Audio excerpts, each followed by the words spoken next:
vadangı Әрқашан тілімді тілейді Өте қатты жақсы көрем асыл адамды Жаннаттан жақсы көремін Ақылшымыз тек сен еді Тірегі әулетіміздің Тамырын жайған бәйтерегі Ата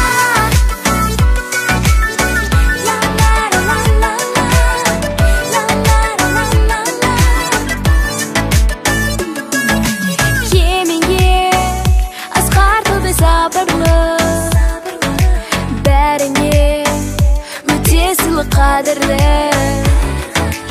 Әрқашан ұрпағым деп біз үшін Дұға еттің жайып ата алақаныңды Жаннаттан жақсы көремін Ақылшымыз тек сен еді Тірегі әулетіміздің Тамырын жайған бәйтерегі Ата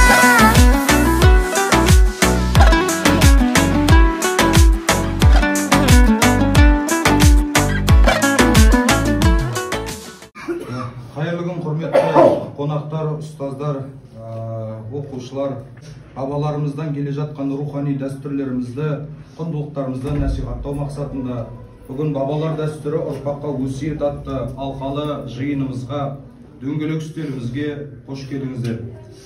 Бүгінгі жиынымыз бала тәрбиесі, патриоттық тәрбие болғаннан кейін отанды сүю иманнан екенін айта отырып, алғашқы кезекті Қазақстан Республикасының гимнінен бастайық, орындайтын мектеп хоры жетекшісі музыка пән мұғалімі Нұрлыбаева Балқаш апайымыз.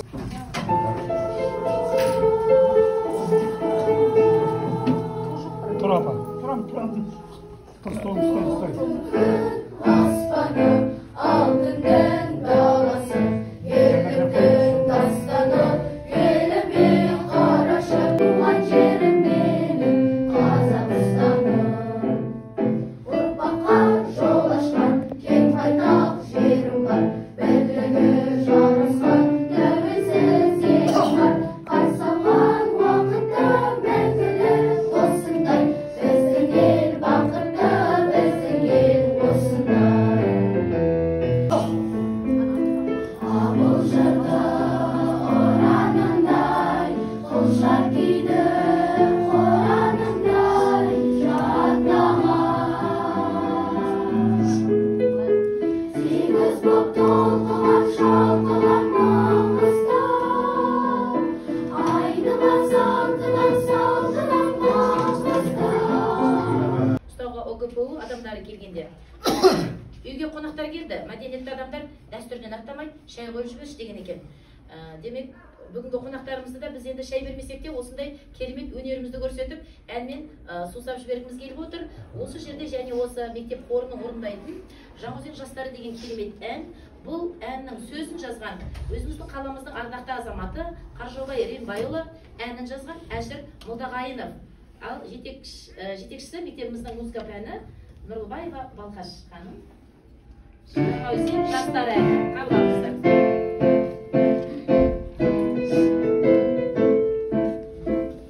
Ертеңгі тілегі,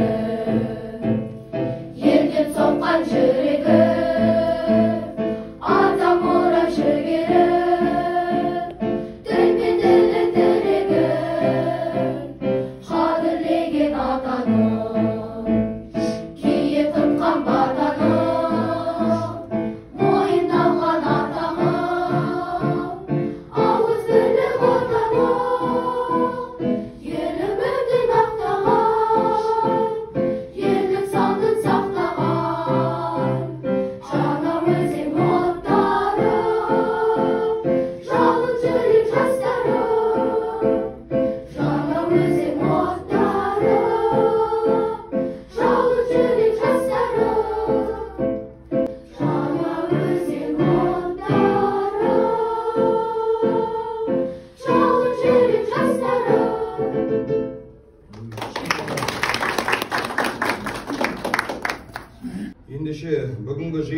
да абыз ақсақалдармен таныс болайық.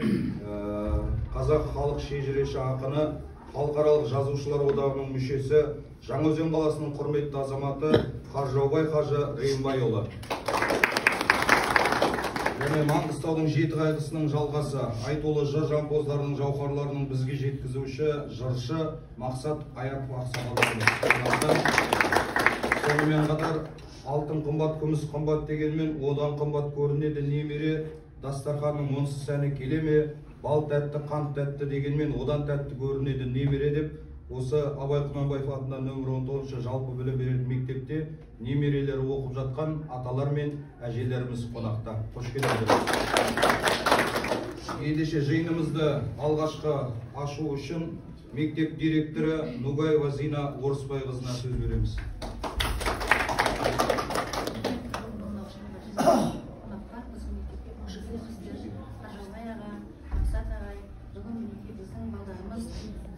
Алдыңғы буын ағалардан, аталардан тәрбие алу мақсатында бүгін сіздерді қонаққа шақырып отыр. Сонымен қоса біздің мектепте кішкентай ұлдары мен қыздары оқыған болса, қазір енді немерелерін жетектеп, мектептен тәлім тәрбие алып жатқан немерелердің ата әжелері мектепке қош келдіңіздер. Осы сұрақтар бойынша қонақтарымыз не айтады, сөз кезегі өздеріңізге. Ата бабамыз жалпы адамзат ортақ төбе атамыз адам ата Хауана екені белгілі. Оның бір жағында адамзаттың барлығы төбе бір туыстығы белгілі. Оның ішінде топан судан кейін Нұх пайғамбардың яфесінен тараған, үшінші баласынан тараған түрік тектестердің ұрпағы төбеміз бір туыстығымыз бәрі бір. Оның ішінде түрік тектестің ішінде 25 ұлт ұлыс төбеміз бір туыспыз. Тағдыры ата бабасының салты, тілі, діні бірлігіменен үш дәуірден құралған, қазіргі соңғы дәуірде 300 болып қалыптасқан қазағымыздың ата тектік қанымыз, жанымыз бір өріліп, қазақ ұлтын құрадық. Әуелде қазақ ұлыс болып құрадық, тарихта белгілі қазақ қан деген болған. Тіл, дін, салттың бірлігімен бір ұлт, бір ұлыс болып, онан кейін бір ұлтқа ұйысып, қазақ қанда құрылғаны белгілі. Яғни сол қазақ атамыздан басталған, оның бір жағында Жәнібек Керей хандардың, оның бір жағында кез келгеніміздің ата бабамыздың сұрассақ, барлығымыз төбеміз бір қазақ болып шығамыз. Ата-аналар, құрметті ұстаздар, аяулы ұстаздар, адамзаттың баласын оқытуға келген пайғамбар ғой. Соның жолын ұстағандар осы ұстаздар. Сіздерге үлкен рахметімізді айтамыз. Жасымда өнер ғылым бар деп ескермедім, пайдасын көре тұра тексермедім дейді ғой. Ол енді ол анау дүниелік пайда емес екенде бірінші адамгершілікке бастайтын. Мысалы, Алланың өзі рас, сөзі рас, рас сөз еш уақытта жалған болмас дейді ғой. Сол өзі рас, сөзі рас болса, Абайдың сөзі бар. Көкіректен кірді қашырса, хақтықтың сөз сәулесі, жүректің көзі ашылса, адамның хикмет кеудесі дейді. Міне, көкіректен кірді қашырса, мына тазалай берсін, жүрегің таза болса, аққа Құдай жақты, Құдайдың мына нұры түседі. Сосын аққа Құдай жақты болса, сенің әрбір шыққан аузынан сөзіңнің өзі дуалы болып шығады. Дуалы болып шыққасын сен, ол маңдай аудитория емес, мыңдарды аузыңа тарата аласың. Бұрынғы бабаларымыздың бәрі, Мәшһүр Жүсіптің тілімен айтқанда бәрі әулие болған. Қас қабағынан біліп отқан, кімнің не айтатынын біліп отқан. Сондай әулиелі Маңғыстауда 3 түбек, 360 әулие, 5 намаздың жай үшін қадамдап аяқ басқан жерде осы аруақты аталардың ұрпағымыз ғой барлығымызда. Пейілді болып өссе, білімді зиян, ылымды болу керек. Мына көкірек, мына әлемге ылымда тұрса көкірек, сол айтқанда әркім бірінші өзіне жөндеу керек.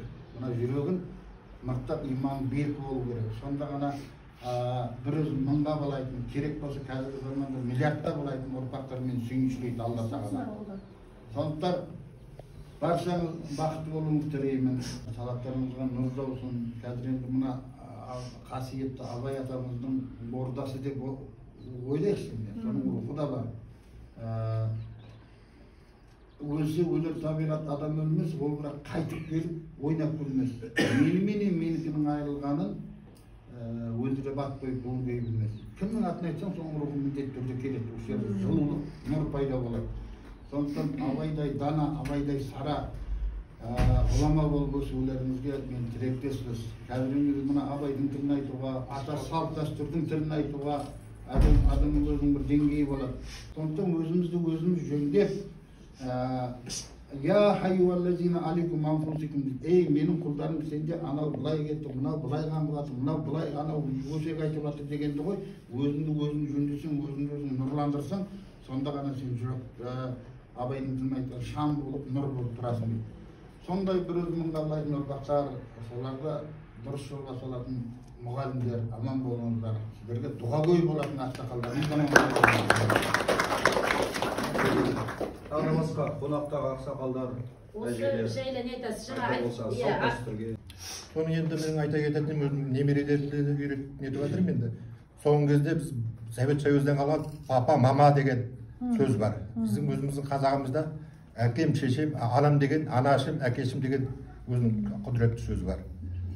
Сол балдарымызға сондай не үйретіп. Кәкем деп айтқан атаға мысалы. Кәке дейді, ата дейді, ата дейді. Өз әке шешесіне әке деп, әкешім деп, анашым. Әркімнің өзінің үйдегі тәрбиесіне байланысты.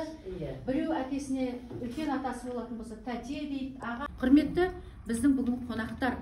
Әрқайсыңыз оттың басында, ошақтың басында айтылатын, нақты жүрегіңізде жүрген әңгімеңізді, мына балаларға әдепті болып қалатын әңгімелеріңізді айтсаңыз, бізге соның өзі үлкен, бізге ұсыныс деп Және де бір сөз, сөз аузыңызда, мен өзім Зина Орысбайқызын өте қатты құрметтеймін, осы мектептің репутациясын қалаған, бұның ізден сіз осы үлкендеріміз ізден сіз зерттейсіз, түзеп келе жатырмыз.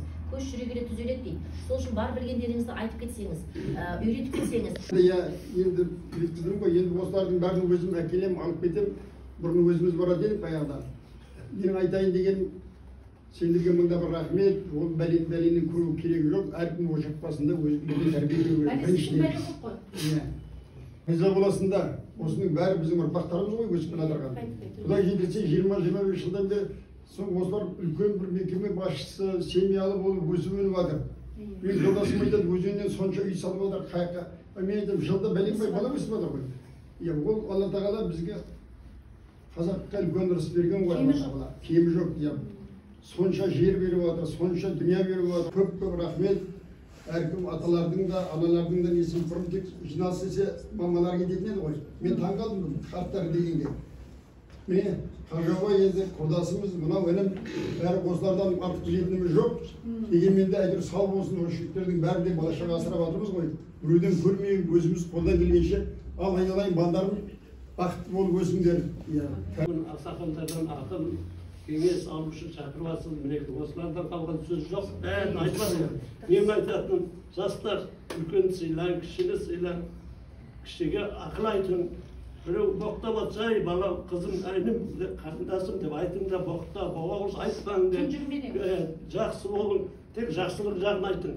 Сөйтіп, өсіп, осындай ауызы бішікте, мына Қазақстанның егемендігін алға көтеріп, осындай болып жүре берейік, бәрге денсаулық тілеймін. Болашақ болсын, еліміз тыныш болсын, бір Алланың нұр жаусын. Әумин, айтқаныңыз келді. Осы мектепке тасымалдаймын.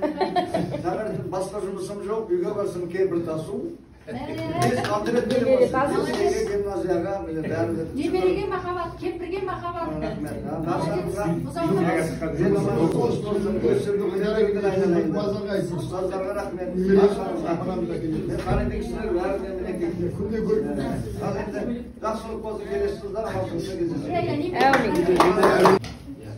Сіздің қызыңыз ғой, менің қызым, менен бітіріп кетті, алтын белгіге. Бір түйін қыз алтын белгі алды сол жылы. Ағын өзімшенің алды. Сол жерде сіздерге рахмет, сол білім беріп, сондай еткендеріңе. Сіздер келгендеріңізге рахмет. Енді салт дәстүр дейтін енді әр елдің салты басқа, иті қара қасқа дейді ғой. Енді салт дәстүрді бізде ұстану керекпіз. Ол ата бабамыздан қалған, ол енді өсиет, қасиет қой. Абай атамыздың өзі айтқанда. Абайдың оқысаң толық Алланың растығын, барлығын, шындығын, бірлігін бәрін жазған. Сол қара сөздеріндегінің бәрін оқып, сенің, менің ата-бабамыз әрине 3 жылдың ішінде отарланғаннан, оның ішінде бізді жоқ қылу үшін арам сусын шегетін, ататын бәлелердің бәрін бізге денемізге сіңіріп кетіп, одан қоштаса алмай жатырмыз. Сол арам ішіп жеуінен бәрінен аулақ болуымыз керек. Сонда біздің жанымыз тазарып, тәніміз тазарып, рухымыз мықты ұлт боламыз. Akıl деген денеге егуліден дейді. Бар ол. Ақыл деген денеге егуліден. Суарылса бітеді оған деген. Суару керек атаның сөздерімен. Ақылдың өсі бөліп зораймағы көрген білген нәрседен ғибрат алған дейді. Енді көрді білді. Ақтанның сөзімен іштен келеді. Ұшарында балатпан, қанаты әбден толғында істейді ода көрген. Естіген істемейді, көрген істейді. Сондықтан оның жөндеу үшін өзіміз жөнді болуымыз керек. Сондықтан мына жаңағы мына замандасымыздың есіне ойын қосылып отыр. Мына жүріс не жүріс? Алғам деп жылқыны құрттың, қолбалы деп қойды құрттың деген екен біреу молдаға. Енді өй шалдар деп қараса өзіміз соған келіп қалдық. Енді кімнен көреміз? Сондықтан есің барда елің тап, барғанда кірер жерің тап, жағаттығын ебің тап дейді, жаратқанның қолысын дейді. Осы жиналып білген тергенімізді айтпасақ, ертең бара-бара бұлар жақсы ғой, міне алдымызға келіп ақыл сұрап отқан. Бұлардан туған балдар төбемізге шай қайнатуы мүмкін. Егер соны білмесек. Сондықтан Алланың берген сыйы. Қазіргі мына қазақта бір сөз бар. Оғызына жарымаған бәле деп. Оғызын қалай жарым? Оғызымыз мынау өзіне. Осы балдарына немерелерімізден бір сұрақ қойсын. Бұл ауыздың 99 вариантын айтады. Бірақ сен көзінше айтпайды. Иә. Тілі жат тілде келатыр. Немерем мынау дейді. Бірдеңе десе ал керек болса. Соның бәрі енді осы қазақ ауыздан шыққан бәле. Енді қайтеміз. Бұған қалай күресуге болады? Ана мектепке барғанда баяғы ұстаздарымыз айтады, мен сен үйретемін деп үйретіп отырмын, саған үйретіп алып, өзім үйретіп жатырмын. Сол айтқандай, немерем келеді, ата дейді, қазір жүректеріне ғой, мынау керек. Қайтемін, отырамын, давай келсейік деп бәрін, давай келсейік. Мен саған жатта демей-ақ қояйын, үндемей-ақ қояйын, мен бір оқиын, сен де бір оқы. Абайдың өлеңдерін қоямыз, шәкәріміздің қоямыз. Туған күннің кейін ана бір-өлең жаттап алады. Сөйтіп, сосын енді бұдан бизар болып кетті ғой десем, жоқ. Келесі күн тағы келіп тұрады. Ата, кешегін айтпаймыз ғой. Ол өлең сұрап отыр. Бақ, оңды ар жағы белгілі ғой. Соткын алу керек. Соткын алу керек. Соткын алған үшін тәрбиелеуіміз керек. Сөйтіп немереммен саудаласып жатырмыз. Бір күндері жаңағы биыл оқуға барды, жаңағы налевойға. Сонда қарасам бір где-то 20 шақты, 50 шақты Абайдың шәкәрімнің өлеңін жаттап алған екен. Сосын енді қарайын ғой, бұдан не нәтиже шықты деп. Ол ана тіл байлығы арқылы, ата бабаның зердесімен табысу арқылы енді жақсыдан жақсыға жақын жүріп, жаман сөздерді қабылдамайтын болды. Міне сол тәрбиенің бір нәтиже жасау деп ойлаймын. Сондықтан мына шамамыз келсе, мына ақсақалдарымыздың жырын аятпен аптаған, хадиспен аптаған сол жырын құя берсек жақсы болады. Сондықтан мен енді үлкен жыр емеспін, бірақ білгенімді айтып берейін.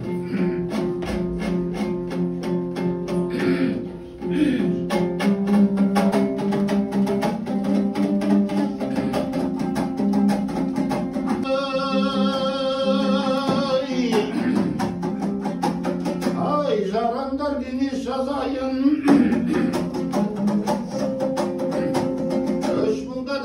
Қағазға ақнапқа таяқ деген сөз, ақылға нұсқа сабазға. Ағайын болсаң тату бол, көзіңді салма аразға. Бай болсаңыз мақтанбай, көзіңді салма алазға. Жарлыда болып бай болсаң, дәулетің болар туғаның. Жалғызда болып көп болсаң, көпке бір тұтас тұрғаның. Жайып тұрғаның, досыңа қатты сөйлеме, досыңа қатты сөйлесең, өзіңді өзің ұрғаның. Шақырып құрмет етпесе, қыдырып барма есікке. Қыдырған себеп болмайды, Тәңірім жазған есікке. Дұшпанды жеңсең достық қыл, жеңген сайын өшікпе. Қартайғанда сүр өмір, жас шағында ду болар. Алдан тәтті не нәрсе, ішпесең ода у болар. Шебектен асыл не нәрсе, кимесең ода тұл болар. Ар-қар деген аң болар, аунаған жері шаң болар. Олар қардың мекені, асқар алатау болар. Останы көркем көрсеткен ұстасында дат болар. Шегептекті сөйлеп қала, төкпет деген бұл жанға. Әрірек шеркін тап болар. Бір күні көзің жұмылса, қатарда жүріп шын айтқан. Қар төсекте сыр айтқан, құрбыда қатар жат болар.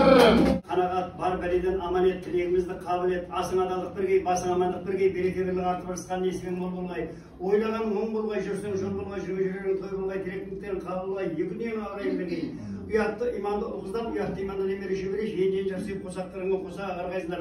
Алла тағала күш, қуат, сабыр, денсаулық, берекелі бірлік біргей. Алла тағала білместен күнәларында шапағатымен жарылқап, кеңшілігімен кешіліп, тура жолына бастағай. Алла тағала мизан таразыға дейін қазақ тілінде, Әбу Ханифа мазһабындағы ислам дінінде, шариғатпен өрген ата-баба асын салт дәстүрінде қылып, төң бір шақаң мың болғай, ауыздарың бір болғай, жапырағың жайылғай. Алла тағала тегіңтерді қабыл етіп, ар иманды ұрпағымыз отбасын, отан анамызды қорғап, мизан тара деген қазақ еліміз сақталғай. Әмин. Ерекше алғысымызды білдіреміз.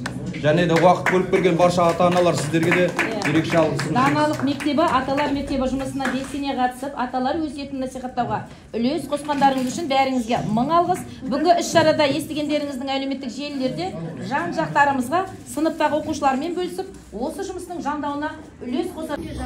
Осы шараларды ұйымдастырып бізбен бірге жүріңіз.